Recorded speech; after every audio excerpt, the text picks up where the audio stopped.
யாத்ராகமம் 2ஆம் அதிகாரம் 23ஆம் வசனத்திலிருந்து 25 வரை வசனங்கள் வாசிக்கும் போது, எகிப்து தேசத்திலே அடிமகளாய் வாழ்ந்து கொண்டிருந்த இஸ்ரவேல் பிள்ளைகளுக்கு ஒரு மிகப்பெரிய விடுதலையை, ஒரு மிகப்பெரிய வாசலை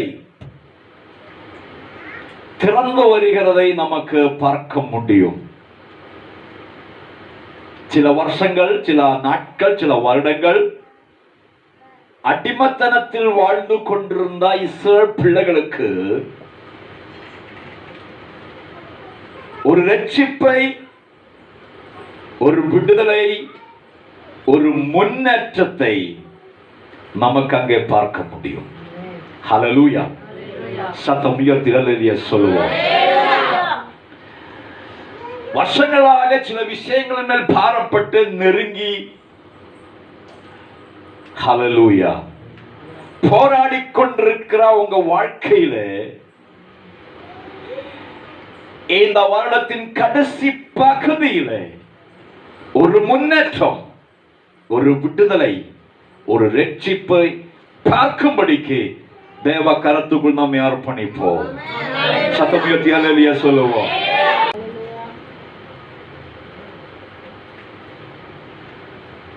ஒரு மிகப்பெரிய விடுதலை, மிகப்பெரிய முன்னேற்றம். எனக்கு அந்த வார்த்தை தான் கொஞ்சம் கூட பிடிக்கும். ஒரு மிகப்பெரிய முன்னேற்றம். எதிலிருந்து? அடிமத்தனத்திலிருந்து. எதிலிருந்து? அடிமத்தனத்திலிருந்து. அதுக்கு இன்னைக்கு மத்தியானம் வரைக்கும் நீங்க சொல்லுவாங்க. எதிலிருந்து? உங்க பிரச்சனத்திலிருந்து. எதிலிருந்து? நீ அனுபவிக்கிற இந்த கஷ்டத்திலிருந்து. எதிலிருந்து? உன்னுடைய நோயிலிருந்து. எதிலிருந்து? உன்னுடைய கடன் பிரச்சனத்திலிருந்து ஒரு முன்னேற்றம். சத்தம் உயர்த்தி ஹல்லேலூயா சொல்லுவோம். ஹல்லேலூயா. Praise God. ஹல்லேலூயா. நான் பரிபூர்ணமாய் விசுவாசிக்கிறேன், இனி இருக்கிற அந்த ஒரு வாரத்துக்குள் ஆண்டவர் ஒரு முன்னேற்றத்தை உனக்கு கொடுப்பார் என்று நான் பரிபூர்ணமாய் விசுவாசிக்கிறேன். ஹல்லேலூயா. Thank you Father. ஒரு முன்னேற்றம். யார் விரும்பா எனக்கு முன்னேற்றம் பண்ண, நான் இப்படியே இருக்கிறேன்னு சொல்லுங்க, மட்டும் கைகளை தூக்கிறே சொல்லுங்க. அது தெளிவா இருக்கிறாங்க. நமக்கு ஒரு முன்னேற்றம் தேவை இல்லைங்களா? எனக்கு தேவை. என்னோட காரியம் சொல்றேன். நான் ஜாப் பண்ணப்ப எனக்கு கொடுத்த வாய்ஸ் தான் அது. எனக்கு ஒரு முன்னேற்றம் தேவை. ஆண்டவரே, இப்படி இருந்தா பத்தாது, இப்படி போனா சரியாகாது. எனக்கு ஒரு முன்னேற்றம் வேணும். எனக்கு ஒரு உயர்வு வேணும். எனக்கு சில வழிகள் திறந்ததாகணும். எனக்கு சில வாசல்கள் திறந்ததாகணும். எனக்கு ஒரு முன்னேற்றம் தேவை என்று தேவ சமூகத்தில் ஜெபித்தோம். இங்கே இந்த வசனங்கள் வாசிக்கும் போது ஒரு முன்னேற்றத்தை நமக்கு பார்க்க முடியும்.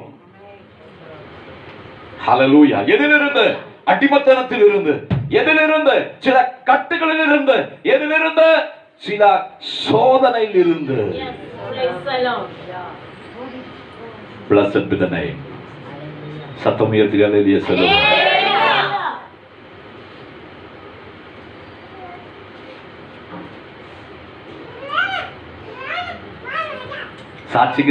சாட்சிக்கு டைம் கொடுத்தீங்கன்னா உங்களுக்கு இன்னைக்கு நிறைய டைம் வேணும்.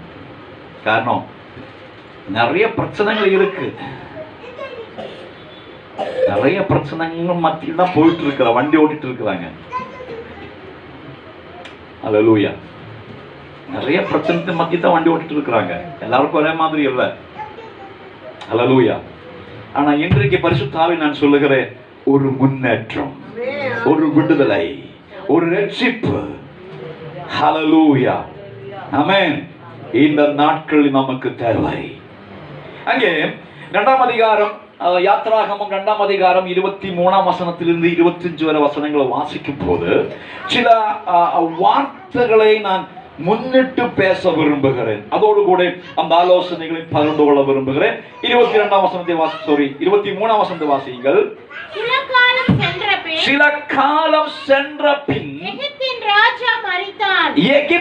ராஜா மரித்தார். இஸ்ரவேல் புத்திரர்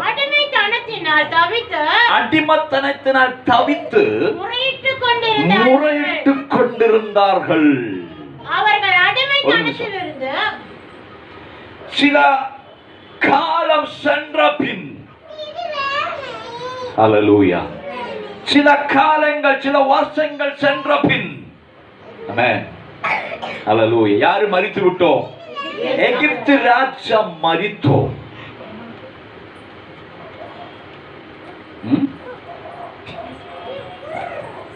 என்ன வாசது பாபு? சில சில சில காலங்கள் சென்ற பின் எகிப்து ராஜா மரித்தோம்.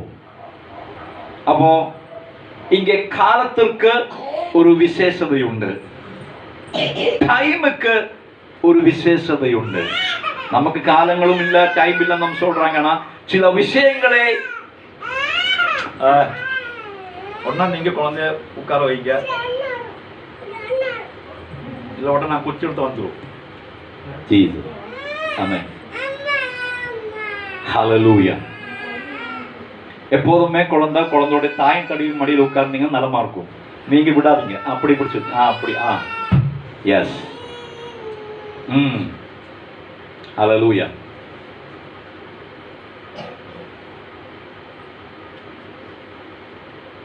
Glory to God.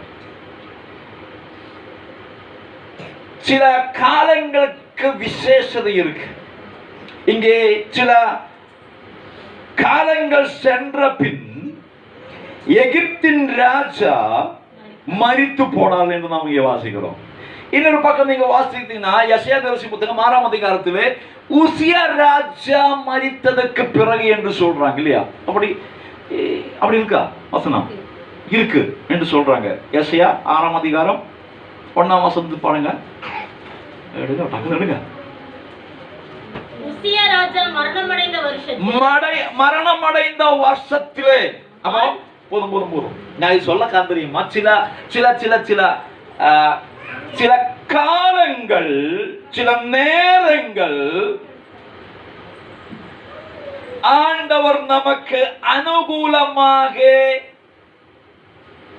மாற்றி கொடுக்கும் போது அப்போ கர்த்தரை நோக்கி ஜெபம் பண்ணுங்க. அனுகூலமாய் கர்த்தர் கொடுக்கும் போது, ஹல்லேலூயா, அப்போ தேவ சமூகத்திலே ஜெபிக்க ஆரம்பிக்கணும். சொல்ல புரியல? எகிப்தின் ராஜா சில வருஷங்களுக்கு பிறகு மரித்து போய போது இஸ்ரவேல் பிள்ளைகள் ஜெபிக்க ஆரம்பித்து விட்டோம். அதுவரைக்கும் இஸ்ரவேல் ஜனங்களுக்கு வேலை கொடுத்து அடிமை வேலை கொடுத்து நம்ம கீழே வாசிக்கும் நமக்கு புரிந்து கொள்ள முடியும். அவங்களை ரொம்ப அடிமைத்தனத்திலே உட்கார வைத்திருந்தோம். இப்போ இந்த ராஜா மரித்த பின், பிரியமானவர்களே, ஆண்டவர் நமக்கு காலங்களை சாதகமாக்கி தரும்போது அப்போ கர்த்தருக்காக வாழ்ந்து நாம் கர்த்தரை ஆராதிக்கணும். புரியல நினைக்கிறேன். ஆண்டவர் நமக்கு அனுகூலமா இறங்கி வரும்போது, ஆண்டவர் நமக்கு அனுகூலமான சூழ்நிலைகளை ஆயத்தப்படுத்தும் போது நாம் கர்த்தருக்கு சார்ந்து, கர்த்தர் மேல் சாயப்பட்டவரை கர்த்தரை சார்ந்திருந்து அவருடைய நாமத்தை துதிப்போமானால் ஒரு முன்னேற்றம் நமக்கு இருக்கிறது. கொஞ்சம் நான் உங்களுக்கு புரியுற மாதிரி சொல்றேன்.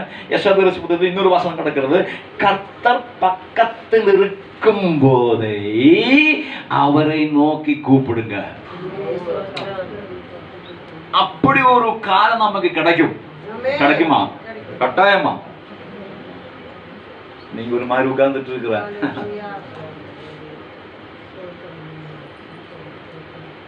இன்னும் நான் உங்களுக்கு புரியுற மாதிரி சொல்றேன். லூக்கா எழுதின சுவிசேஷம் 18ஆம் அதிகாரம் கடைசி பகுதிக்கு வரும்போது அங்க ஒரு மனுஷனை பற்றி சொல்லி இருக்கிறேன். யாரு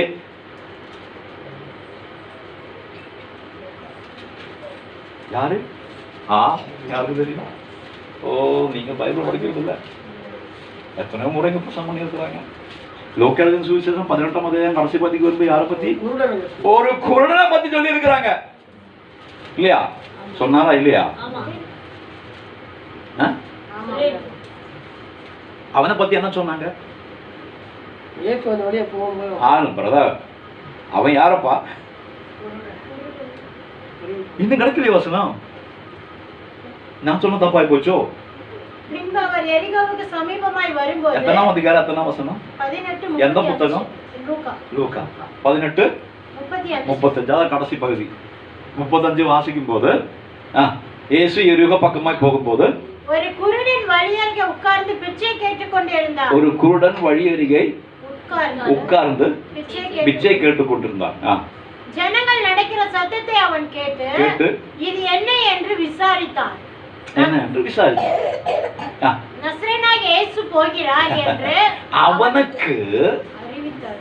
அவனுக்கு சாதகமான ஒரு நேரம் இப்ப வந்திருக்கிறாங்க. யாரு? இயேசு அவனுக்கு முன்னாடியே போறாங்க. ஹலோ, இங்க இருக்கிறீங்களா? உடனே வந்தவன் தெரியுமா? அந்த காலத்தை பிரயோஜனப்படுத்தினோம், அந்த நேரத்தை பிரயோஜனப்படுத்தினோம், அவனுக்கு விடுதல் கிடைச்சது.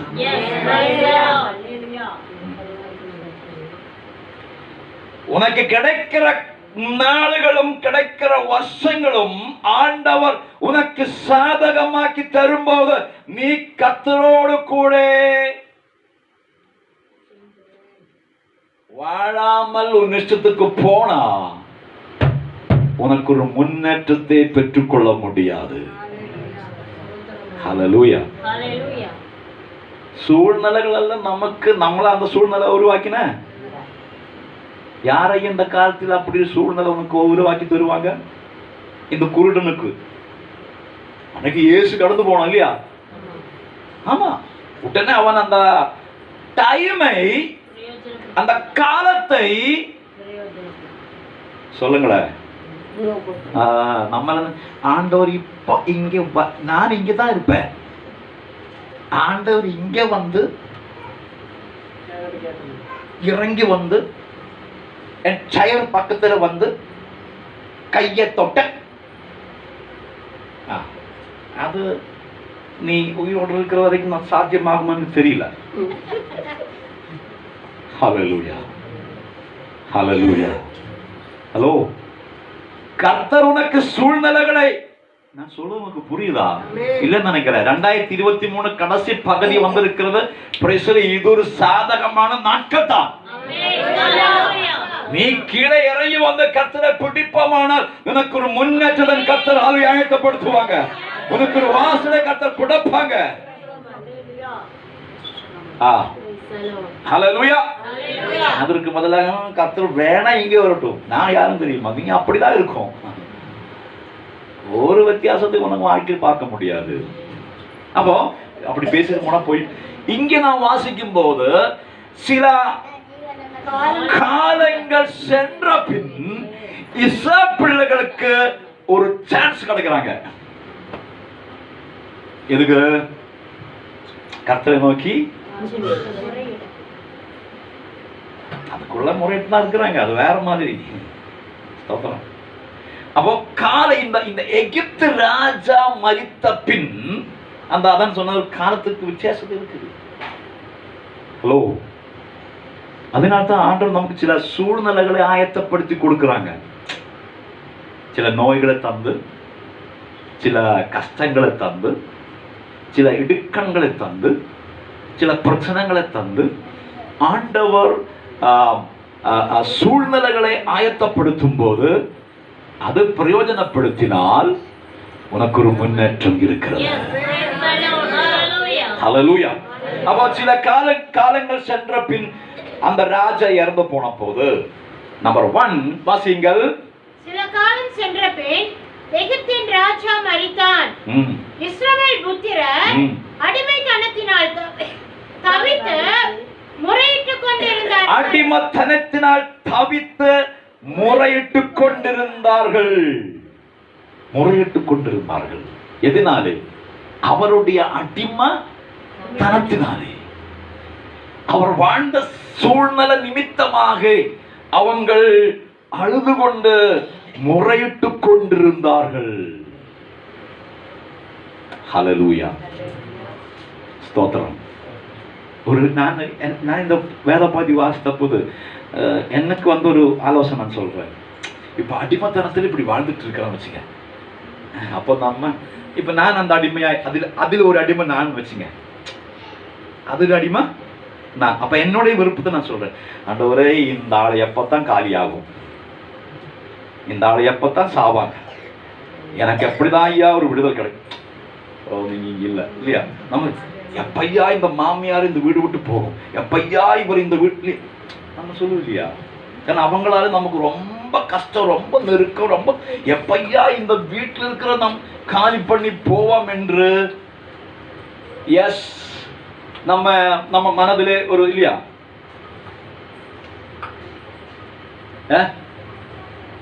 பாவசின்னு சொல்ற பார்த்து உட்கார்ந்து ஹல்லேலூயா glory to God இல்லையா.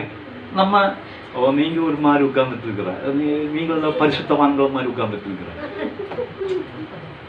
நமக்கு அடிக்கடி ஒருத்தர் துரோகம் பண்ண வச்சுங்க, அடிக்கடி காரணம் இல்லாம ஒருத்தர் நமக்கு ரொம்ப அடவரே எப்பத்தான் இவன் நாசமாய் போவாங்க, எப்பத்தான் இவன் காலி பண்ணி போவாங்க, எப்பத்தான் இவனுக்கு சாவு. நம்முடைய உள்ளத்துல நம்ம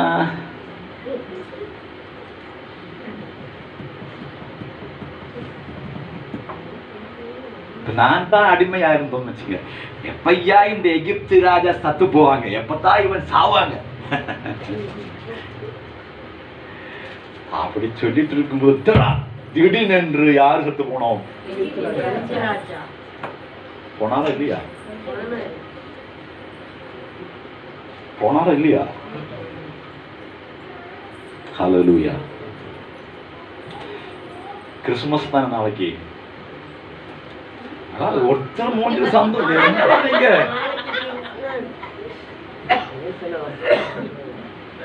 யாரும் கிறிஸ்துமஸ் இல்லைங்களா? வருஷம் மறக்கிறாரா? பறந்தாச்சு இல்ல. நாளைக்கு கிறிஸ்துமஸ், உலகம் முழுவதும் கிறிஸ்துமஸ் கொண்டாடுறாங்க. நீங்க மத்தாய் எழுதின சுவிசேஷம் 2ஆம் அதிகாரம் படிக்கும் போது பயங்கரமான ஒரு காரியம் அவங்க எழுதியிருக்கிறாங்க. என்ன தெரியுமா? அது யாருக்கு தெரியும்? எங்களுக்கு இயேசு பிறந்தார், அது போதும்.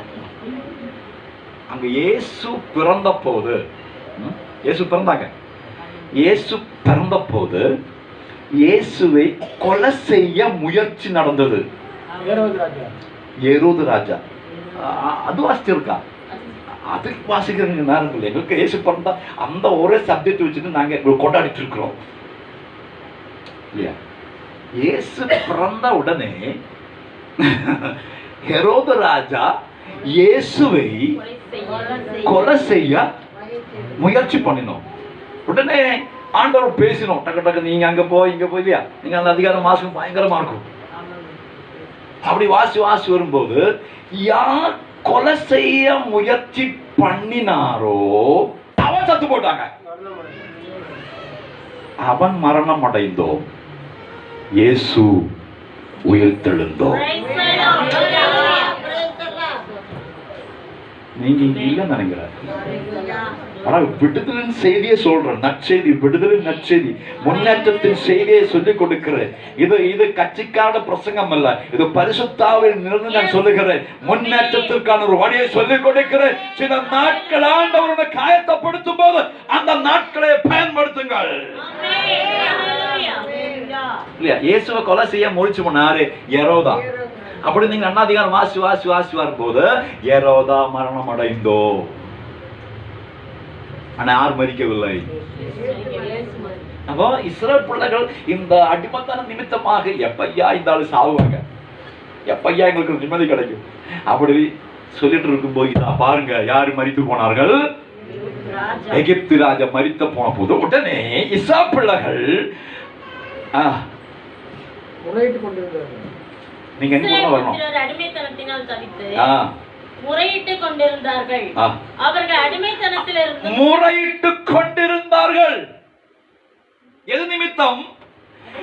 இந்த ராஜா மூலமாக அவங்களுக்கு வந்த அடிமைத்தனம் நிமித்தம் அவங்கள் முறையிட்டு கொண்டிருந்தார்கள். இயேசுவின் நாமத்தினாலே. ஹல்லேலூயா, ஹல்லேலூயா. பரிசுத்த ஆவியால் நான் இங்கே ஆலோசனை சொல்லுகிறேன்.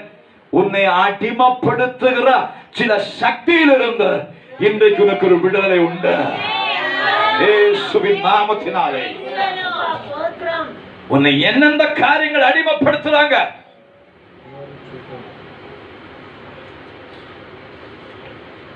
ஹல்லேலூயா.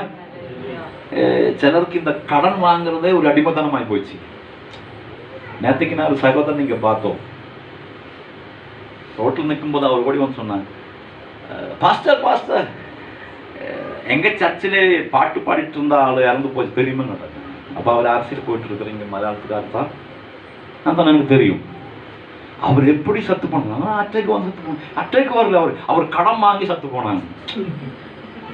கடன் வாங்கி சத்து போமா? அங்கிருந்து இங்கிருந்து எல்லாம் கடன் வாங்கி ஹிருதயத்தில் அது பயங்கரமான பாரம் வந்து ஹிருதயம் தாங்காம வந்த போது ஹிருதயமே சொல்லியாச்சு, நான் நிக்க போறேன், என்ன தாங்க முடியலப்பா, நீ உன் பாட்டுக்கு வாங்கிட்டு இருக்கிற, இது உள்ள சொல்றாங்க என்னால முடியாது, என்ன ஸ்டாப் பண்றேன். அது ஸ்டாப் ஆயிடுச்சு. ஸ்டாப் பண்ண என்ன பண்றது? இவனே கொண்டு போய் புதைக்க வேண்டியதான், வேற வழி இல்லை. அதுக்குதான் அத்தை. ஹலோ, ఈ கடன் பிரச்சனை இல்லையா, கடன் வாங்குறது அது ஒரு அடிமைத்தனம் தான். என் கர்த்தர் கடன் இல்லாமல் வாழ்வதற்கு தான் நம்ம வைத்திருக்கும் போது நம்ம தெரியுமா, கடன் மேலே கடன், கடன் மேலே கடன், அது ஒரு அடிமைத்தனத்தின் வாழ்க்கை. அதனாலே நமக்கு வந்திருக்கிற பிரச்சனைகள், அதனாலே நாம் பரிசுத்தவான்கள் முறையிட்டு கொண்டிருந்தார்கள். இஸ்ரவேல் பிள்ளைகளுக்கு அடிமைத்தனத்தின் வாழ்க்கையா இருந்தா, உனக்கு என்ன பிரச்சனை? அங்க சொல்லிங்க, ஆண்டவரே என் பிரச்சனை இதுதான். ஒரு வேலை நோயா இருக்குமா, ஒரு வேலை வியாதியா இருக்குமா, அல்லது குடும்ப பிரச்சனைமா, அல்லது கடன் பிரச்சனைமா, ஏதுமா இருக்கட்டும் சொல்லுங்க, ஆண்டவரே எனக்கு இந்த அடிமைத்தனத்தில் இருந்து ஒரு விடுதலை தேவை. இனி சிலருக்கு சில சுபாவங்கள் இருந்து வெளியே வர முடியாது. என்னது? ஹலோ, இங்கதான் இருக்கிறீங்களோ? அது பேசாம எப்படி போக முடியும்? அதான் நமக்கு முக்கியம். நம்ம தேவ சாயலாக படைக்கப்பட்டு கர்த்தரோடு சேர்ந்து வாழ விரும்புறது நமக்கு, அதுதான் அது முக்கியம். சில சுபாவங்களில் இருந்து நம்ம ஆராதிக்கிறது தான் ரட்சிக்கப்பட்ட ஞானஸ்நானம் பரிசுத்த ஆவியிலே அந்நிய பாஷை பேசி நமக்கு ஒரு 10 பேரோட குற்றம் சொல்லாம இன்னைக்கு தூங்க முடியாது. எப்படியாவது ஒரு 10 பேருடைய குறைவு கண்டுபிடிச்சு அது வாட்ஸ்அப்பில் போட்டு அது ஃபேஸ்புக் மூலமாக அறிவித்து அப்பதான் நமக்கு என்ன வந்துடும், அல்லையா வரமாட்டேன் இல்லையா? அது ஒரு சுபாவம் தான். ஒரு 10 பேரை குறைய பேசினாதான் அவங்களுக்கு தூக்கம் வந்துடும் இல்லையா? சும்மா நல்லா இருக்கிறீங்கன்னு சொல்லி பேசுறது வேற, அப்படியே பேசிட்டு போகும். சில அளவுக்கு சில என்ன சொல்லுவாங்க, ஆசா பாசங்களில் இருந்த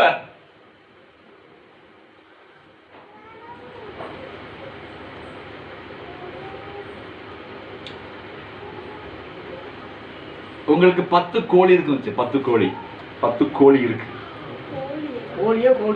கோழி என்ன கேட்ட? கோழி அல்ல, கோழி.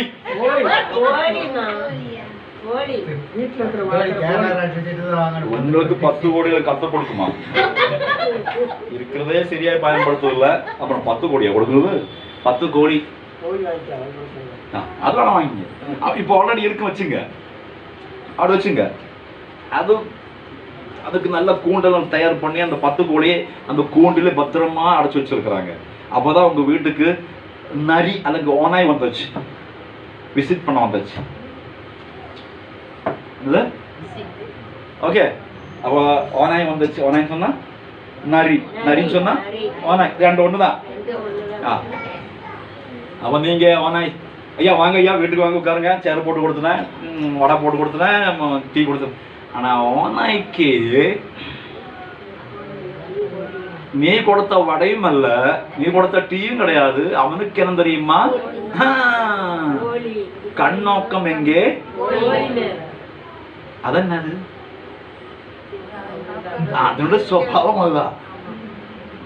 உன் மடைய சாப்பிட்ருக்காம வரல, இதே மாதிரி நிறைய பேர் இருக்கிறாங்க. புரியல நினைக்கிறேன். புரிஞ்சாச்சுங்களோ? புரிஞ்சாச்சுங்களோ? புரிஞ்சா போதும். அதுக்கு தான் நான் கஷ்டப்படுறேன். பார்வை எங்கே?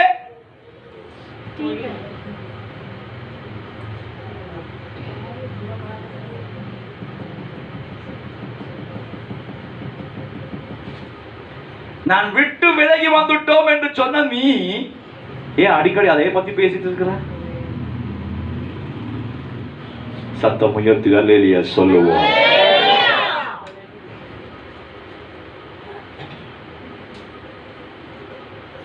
விட்டு விட்டு வந்த காரியங்கள் மறுபடியும் பேசிட்டு இருக்கும் போது அது நம்மை அடிமைப்படுத்துகிற ஒரு வல்லமை. இங்கதான் இருக்கிறீங்களோ? சில நாட்களுக்கு பிறகு இந்த ராஜா மரித்த போது அடிமைத்தனத்தினாலே இந்த ஜனங்கள் முறையிட்டு கொண்டிருந்தார்கள்.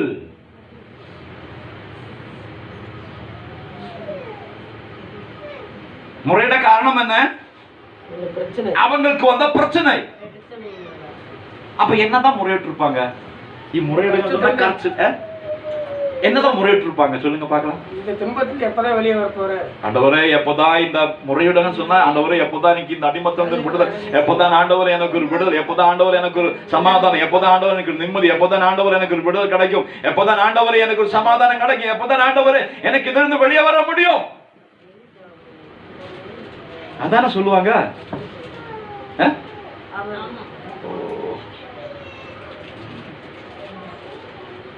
இல்ல இன்னொருத்தருக்காக நீ ஜாம் பண்ணிட்டு இருப்பாங்களோ?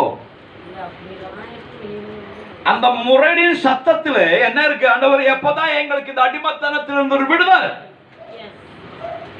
எப்பதான் எங்களுக்கு ஒரு முன்னேற்றம், எப்பதான் ஆண்டவர் எங்களுக்கு ஒரு ரட்சிப்பு. அவர் முறையிட ஆரம்பித்த போது நடந்தது என்ன? அடுத்தது 23. முறையிட்டுக் கொண்டு இருந்தார்கள். அவர்கள் அடிமைத்தனத்திலிருந்து முறையிடும் சத்தம், அந்த சத்தம், முறையிடும் சத்தம் தேவ சந்நிதியில் எட்டினது. தேவ சந்நிதியில் எட்டினது.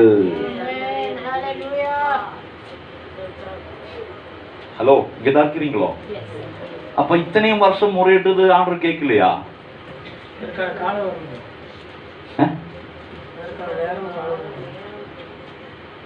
அந்த ராஜா மரித்த பின்பு இவங்கள் முறையிட ஆரம்பித்தோம். அவங்களோட அடிமைத்தன நிமித்தமாக. நான் ஒரு காரியம் சொல்றேன். உனக்கு விடுதல் வேணுமா? உனக்கு ஒரு முன்னேற்றம் வேணுமா? உனக்கு ஒரு ரட்சிப்பு வேணுமா? நீ அழுகணும், நீ முறையிடணும். உனக்கு பதிலாக இன்னொரு முறையிட்ட பத்தாது, போதாது, சரியாகாது. ஹல்லேலூயா. சரியாகுமா? அழுகணும், முறையிடணும், சத்தம் வச்சு அழுகணும். ஆண்டவர் எப்பதான் எங்களுக்கு ஒரு ரட்சிப்பு?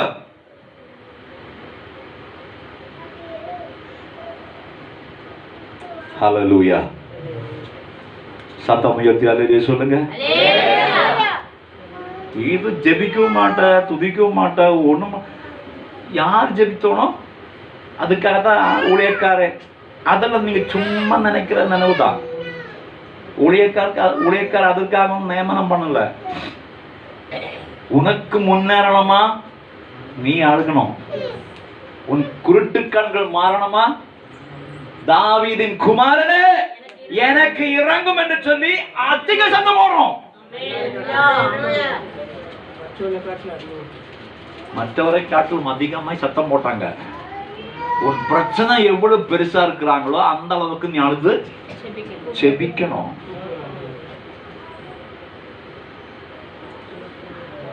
ஹல்லேலூயா. உனக்கு முன்னேற்றம் வேணுமா? நீ பிரயாசப்படணும். ஹல்லேலூயா. Hallelujah. Praise God. Praise the Lord.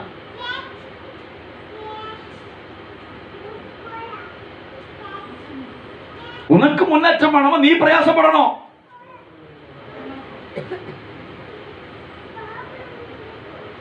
உனக்கு விடுதல் கிடைக்கணுமா? நீ அழுகணும், நீ முறையிடணும். நாங்க எங்களுக்கெல்லாம் சேர்ந்துதான் பண்ண முடியும் தவிர வேதனை யாருக்கு ஐயா? வேதனை யாருக்கு? வேதனை அனுபவிக்கு நானா? வேதனை யார் அனுபவிக்கிற? என்னுடைய அழுகையின் சத்தத்திற்கும் உன்னுடைய அழுகையின் சத்தத்திற்கும் உண்டா இல்லையா?